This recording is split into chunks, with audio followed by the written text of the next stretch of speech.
ಸರ್ವರಿಗೂ ರಾಮಪ್ರಿಯ ಜ್ಯೋತಿಷ್ಯ ವಿಜ್ಞಾನ ಕೇಂದ್ರದ ಪರವಾಗಿ ನಮಸ್ಕಾರಗಳು. ಪ್ರತಿ ತಿಂಗಳು ಮಾಸ ಭವಿಷ್ಯವನ್ನು ಕೇಳಲು ನನ್ನ ಯೂಟ್ಯೂಬ್ ಚಾನಲ್ ಅನ್ನು ಸಬ್ಸ್ಕ್ರೈಬ್ ಮಾಡಿ ಮತ್ತು ಲೈಕ್ ಬಟನ್ ಅನ್ನು ಪ್ರೆಸ್ ಮಾಡಿ. 2024 ದ್ವಾದಶ ರಾಶಿಗಳ ಅಕ್ಟೋಬರ್ ತಿಂಗಳ ಮಾಸ ಭವಿಷ್ಯ. ಮೇಷರಾಶಿ. ಈ ತಿಂಗಳಲ್ಲಿ ಮೇಷರಾಶಿಯವರಿಗೆ ಚಿಂತೆಗಳು ಅಧಿಕವಾಗಿದ್ದು ಅವು ಅಷ್ಟೇನೂ ಪ್ರಯೋಜನಕರವಾಗಿ ಇಲ್ಲದಿದ್ದರೂ ನೀವು ಅವುಗಳ ಬಗ್ಗೆ ಗಮನ ಕೊಡುವುದನ್ನು ಕಡಿಮೆ ಮಾಡುವುದಿಲ್ಲ. ಶ್ರಮಕ್ಕೆ ತಕ್ಕ ಪ್ರತಿಫಲವನ್ನು ನೀವು ಪಡೆಯುತ್ತೀರಾ. ಅತಿಯಾದ ಧೈರ್ಯ ಒಳ್ಳೆಯದಲ್ಲ. ಅಕ್ಟೋಬರ್ ಮಧ್ಯದವರೆಗೆ ತಲೆಗೆ ಸಂಬಂಧಪಟ್ಟ ಸಣ್ಣ ಪುಟ್ಟ ಕಾಯಿಲೆಗಳು ನಿಮ್ಮನ್ನು ಕಾಡುತ್ತಲೇ ಇರುತ್ತವೆ. ನಿಮ್ಮ ಜೀವನ ಸಂಗಾತಿಯಿಂದ ನೀವು ಅತಿಯಾದ ಪ್ರೀತಿಯನ್ನು ಅವಶ್ಯಕವಾಗಿ ಈ ತಿಂಗಳಲ್ಲಿ ಇಚ್ಛಿಸಬಹುದು.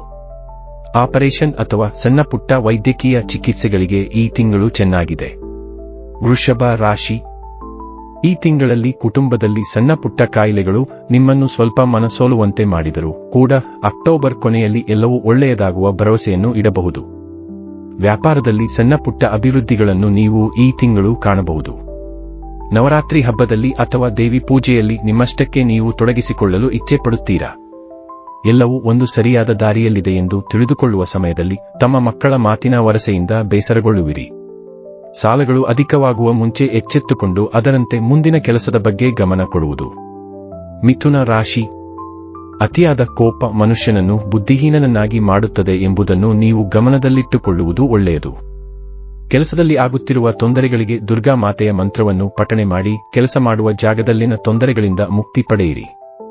ಮನೆಯಲ್ಲಿ ಎಲ್ಲವೂ ಇದ್ದರೂ ಕೂಡ ಏನೋ ಕಳೆದುಕೊಂಡ ಭಾವ ನಿಮ್ಮನ್ನು ಕಾಡುತ್ತಲಿರುತ್ತದೆ. ಮಕ್ಕಳು ಎಲ್ಲಾ ರೀತಿಯ ಅಭಿವೃದ್ಧಿ ಹೊಂದಿ ನಿಮ್ಮ ಗೌರವವನ್ನು ಹೆಚ್ಚಿಸುತ್ತಾರೆ. ತಂದೆಯ ಆರೋಗ್ಯವು ಅಕ್ಟೋಬರ್ 15ರ ನಂತರ ಸುಧಾರಿಸಿಕೊಳ್ಳಲಿದೆ. ಕಟಕ ರಾಶಿ. ಕುಟುಂಬದ ಕಡೆ ಇರುವ ನಿಮ್ಮ ಗಮನ ಕಾಳಜಿ ನಿಮ್ಮ ಚಿಂತೆಗಳಿಗೆ ಕಾರಣವಾಗಬಹುದು. ನಿಮ್ಮ ಸಹೋದರರಾದ ಸಹೋದರಿಯ ಪ್ರೀತಿಯು ಸಮುದ್ರದ ಅಲೆಯಂತೆ ಮೇಲೆ ಕೆಳಗೆ ಆಗುತ್ತಲಿರುತ್ತದೆ. ವಿದ್ಯೆಗೆ ಸಂಬಂಧಪಟ್ಟಂತೆ ಅಂದುಕೊಂಡದ್ದಕ್ಕಿಂತ ಅಧಿಕ ಲಾಭವನ್ನು ಪಡೆಯುತ್ತೀರಿ. ದೇವರ ಕಾರ್ಯದಲ್ಲಿ ಅಸಮಾಧಾನವನ್ನು ತೋರ್ಪಡಿಸದೆ ದೇವರ ಕಾರ್ಯಗಳನ್ನು ಮಾಡಿದಲ್ಲಿ ಮುಂದಿನ ದಿನಗಳು ತುಂಬಾ ಶುಭವಾಗಿರಲಿವೆ. ಸಣ್ಣ ಪುಟ್ಟ ಆರೋಗ್ಯದ ಸಮಸ್ಯೆಗಳಿಗೆ ಶ್ರೀ ಶಿವನ ಮೃತ್ಯುಂಜಯ ಮಂತ್ರವನ್ನು ಪಠಿಸುವುದು ಒಳ್ಳೆಯದು. ಸಿಂಹ ರಾಶಿ. ನೀವು ಕುಟುಂಬದಲ್ಲಿರುವ ಸಣ್ಣ ಪುಟ್ಟ ಸಮಸ್ಯೆಗಳನ್ನು ತಲೆಯಿಂದ ತೆಗೆದುಹಾಕಿ ಕುಟುಂಬದ ಸಾಧನೆಯ ಬಗ್ಗೆ ಗೌರವ ಪಡುವುದು ಉತ್ತಮ. ಉದ್ಯೋಗದಲ್ಲಿ ಮತ್ತು ವ್ಯಾಪಾರದಲ್ಲಿ ನೀವು ಲಾಭವನ್ನು ಇಚ್ಛಿಸಬಹುದು. ಆರೋಗ್ಯದ ಸಮಸ್ಯೆಗಳು ಮತ್ತು ಹೇಳಿಕೊಳ್ಳಲಾಗದ ಆರೋಗ್ಯದ ಸಮಸ್ಯೆಗಳು ನಿಮ್ಮನ್ನು ಸ್ವಲ್ಪಮಟ್ಟಿಗೆ ಭಯಭೀತಿಗೆ ತಳ್ಳಿರುತ್ತವೆ. ಸಹೋದರ ಸಹೋದರಿಯರ ಅಭಿವೃದ್ಧಿಯು ಈ ತಿಂಗಳಲ್ಲಿ ಚೆನ್ನಾಗಿರುತ್ತದೆ. ನೀವು ಕೆಲಸ ಮಾಡುವ ಜಾಗದಲ್ಲಿ ಕೋಪದ ವಾತಾವರಣವು ದಿನಗಳು ಕಳೆದಂತೆ ಕಡಿಮೆಯಾಗುವ ಸಾಧ್ಯತೆ ಹೆಚ್ಚಾಗಿರುತ್ತದೆ. ದೇವರ ಬಗ್ಗೆ ನಿಮಗಿರುವ ಕಾಳಜಿ ಭಕ್ತಿ ನಿಮ್ಮನ್ನು ಒಬ್ಬ ಸಮಾಜದ ಭಿನ್ನ ವ್ಯಕ್ತಿಯಾಗಿ ತೋರಿಸುತ್ತದೆ ಮತ್ತು ಗೌರವಗಳನ್ನು ಹೆಚ್ಚಿಸುತ್ತದೆ. ಕನ್ಯಾ ರಾಶಿ. ನಿಮ್ಮ ಮನೋಬಲವು ಈ ತಿಂಗಳಲ್ಲಿ ಅಧಿಕವಾಗಿರುತ್ತದೆ ಮತ್ತು ಅಧಿಕಾರಯುತವಾಗಿ ವರ್ತಿಸಲು ಹೋಗಿ ಸಮಸ್ಯೆಗಳಿಗೆ ಸಿಲುಕುವ ಸಾಧ್ಯತೆ ಇರುವುದರಿಂದ ನೀವು ಎಚ್ಚರಿಕೆಯಿಂದ ಇರುವುದು ಉತ್ತಮ. ಕುಟುಂಬವು ಸಕಲ ಸೌಖ್ಯಗಳನ್ನು ಈ ತಿಂಗಳಲ್ಲಿ ಪಡೆಯಲಿದೆ. ನೀವು ಕೂಡ ಆದಾಯವನ್ನು ಪಡೆದು ಕುಟುಂಬ ವರ್ಗದವರಿಗೆ ಖರ್ಚು ಮಾಡುತ್ತೀರಾ. ನಿಮ್ಮ ಸುತ್ತಮುತ್ತಲಿನ ಜನ ನಿಮ್ಮ ಮೇಲೆ ಅಸೂಯೆಯನ್ನು ತೋರ್ಪಡಿಸುವುದು ನಿಮ್ಮ ಗಮನಕ್ಕೆ ಬರುತ್ತದೆ. ದೇವರನ್ನು ಅತ್ಯಂತ ಭಕ್ತಿಯಿಂದ ಪ್ರಾರ್ಥಿಸುವ ವ್ಯಕ್ತಿ ನೀವಾಗಿರುತ್ತೀರಾ. ಸಣ್ಣ ಪುಟ್ಟ ಆರೋಗ್ಯದ ಸಮಸ್ಯೆಗಳಿಗೆ ಶ್ರೀ ಮಾರುತಿ ಮಂತ್ರವನ್ನು ಪಠಣೆ ಮಾಡಿ. ತುಲಾ ರಾಶಿ. ಈ ತಿಂಗಳು ನಿಮ್ಮ ಮನಸ್ಸು ಬಹಳ ಸಂತೋಷವಾಗಿ ಸಮೃದ್ಧವಾಗಿರುತ್ತದೆ. ನಿಮ್ಮ ಆಧ್ಯಾತ್ಮಿಕ ಜ್ಞಾನ ನಿಮಗೆ ಒಂದು ಸಂತೋಷಕರವಾದಂಥ ವಾತಾವರಣವನ್ನು ಸೃಷ್ಟಿಸಿಕೊಡುವುದರಲ್ಲಿ ಸಂಶಯವೇ ಇಲ್ಲ. ಶತ್ರುಗಳನ್ನು ಸೋಲಿಸಲು ನೀವು ಹೆಣೆದಿರುವ ಅಷ್ಟು ಕೆಲಸಗಳು ಕೈಗೂಡಿ ನೀವು ಶತ್ರುಗಳನ್ನು ಜಯಿಸುವಿರಿ. ಸಕ್ಕರೆ ಕಾಯಿಲೆ ಇರುವವರು ಸ್ವಲ್ಪ ಎಚ್ಚರಿಕೆಯಿಂದ ಇದ್ದಲ್ಲಿ ಒಳ್ಳೆಯದು. ಶಕ್ತಿ ದೇವತೆಗಳ ಆರಾಧನೆ ಕಡೆಗೆ ನಿಮ್ಮ ಮನಸ್ಸಿರುವುದು. ಆದಾಯಕ್ಕೆ ತಕ್ಕಷ್ಟೇ ಖರ್ಚು ಕೂಡ ನಿಮ್ಮನ್ನು ಬಾಧಿಸಬಹುದು. ಮಕ್ಕಳು ಸ್ವಲ್ಪಮಟ್ಟಿಗೆ ಕೆಲಸ ಕಾರ್ಯದ ಬಗ್ಗೆ ಗಮನ ಕೊಡುವುದು ಒಳ್ಳೆಯದು. ವೃಶ್ಚಿಕ ರಾಶಿ. ಈ ತಿಂಗಳು ನಿಮ್ಮ ವೈಭವಯುತ ಜೀವನಕ್ಕಾಗಿ ಹೆಚ್ಚು ಖರ್ಚು ಮಾಡುತ್ತೀರಿ. ಖರ್ಚನ್ನು ಕಡಿಮೆ ಮಾಡಿದಲ್ಲಿ ತುಂಬಾ ಒಳ್ಳೆಯದು.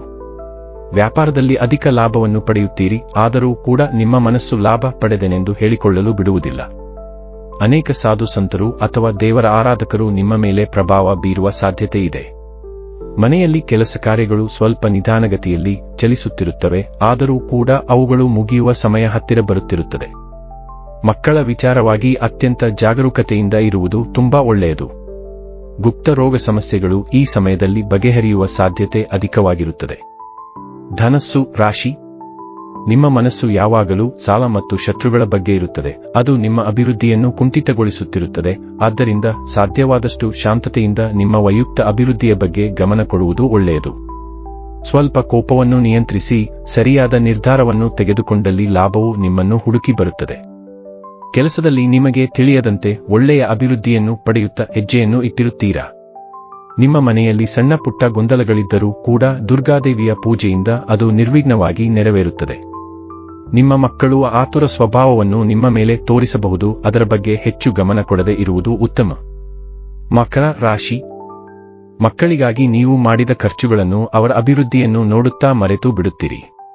ಕುಟುಂಬದಲ್ಲಿ ಆರ್ಥಿಕ ಸಮಸ್ಯೆಗಳು ಸ್ವಲ್ಪಮಟ್ಟಿಗೆ ನಿಮ್ಮನ್ನು ಗೊಂದಲಕ್ಕೆ ಈಡು ಮಾಡಬಹುದು. ಆದರೆ ಆ ಗೊಂದಲಗಳಿಗೆ ತೆರೆ ಎಳೆಯುವ ಸಮಯ ಮುಂದೆ ಇದೆ ಎಂದು ನಿರಾಳರಾಗುತ್ತೀರಾ.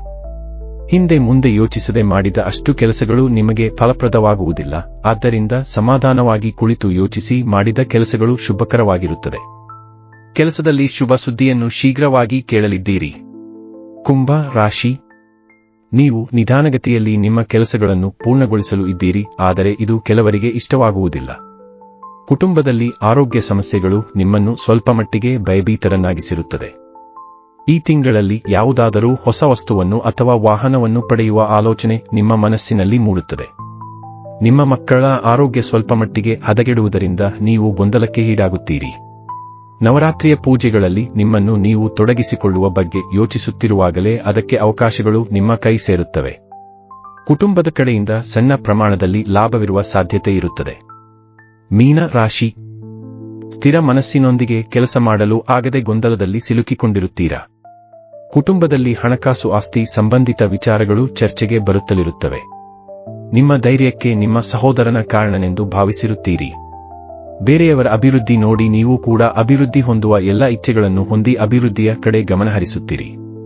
ಪರವಸ್ತು ಮತ್ತು ಪರಸ್ತ್ರೀ ವಿಚಾರವಾಗಿ ಮೂಗು ತೂರಿಸದೇ ಇದ್ದಲ್ಲಿ ತುಂಬಾ ಒಳ್ಳೆಯದು. ಲಾಭಕ್ಕೆ ತಕ್ಕಷ್ಟು ಖರ್ಚನ್ನು ಮಾಡಿ ಆದಾಯವನ್ನು ಕಡಿಮೆ ಮಟ್ಟದಲ್ಲಿ ಪಡೆಯುತ್ತೀರಿ.